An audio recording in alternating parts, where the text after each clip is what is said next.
Donc la campagne de vaccination contre la grippe vient d'être lancée. On voit qu'il y a un nombre important de personnes qui sont appelées pour être vaccinées contre la grippe. Ce sont les personnes qui font partie des groupes à risque. Ces personnes qui sont les gens de plus de 65 ans, les personnes qui présentent des pathologies cardiaques, respiratoires, métaboliques, les personnes en surpoids, les personnes immunodéprimées ou les femmes enceintes. On sait que lorsqu'ils font une infection grippale, ces personnes à risque ont un risque de faire des formes graves ou d'avoir un décès plus fréquent à cause de l'infection grippale. On peut éviter cela grâce à la vaccination contre la grippe.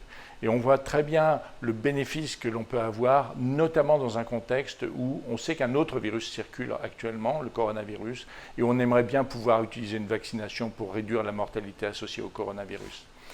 Cette co-circulation des deux virus par rapport au risque grippe entraîne une augmentation de ce risque aussi. Et c'est important de comprendre deux choses. Premièrement, si vous êtes vacciné contre la grippe, il est vraisemblable que vous ferez beaucoup moins d'infections grippales et de fait, vous risquez moins de rentrer dans le circuit des gens qui seraient suspects d'une infection grippale ou d'une infection à coronavirus. Donc ça simplifie la prise en charge médicale. La deuxième chose, c'est que lorsque vous êtes vacciné contre la grippe, eh bien, les conséquences que l'on peut avoir d'une infection successive grippe-coronavirus est réduit aussi. On sait qu'un certain nombre de patients qui ont présenté justement séquentiellement d'abord une infection grippale puis une infection à coronavirus ont eu un impact beaucoup plus important de la maladie et on a observé une surmortalité.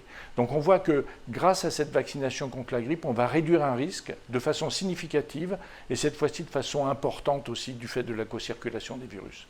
En parallèle, il ne faut pas oublier que les personnes qui sont au contact des fragiles peuvent, dans une stratégie de vaccination de cocooning, protéger ces personnes contacts en étant elles-mêmes vaccinées. C'est l'objet de la vaccination des soignants, mais c'est aussi la vaccination de la famille qui peut accompagner donc la vaccination des plus fragiles.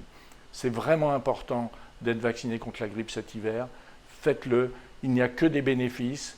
On fait du sport pour être en bonne santé, on mange bio pour être en bonne santé, on se vaccine aussi pour rester en bonne santé.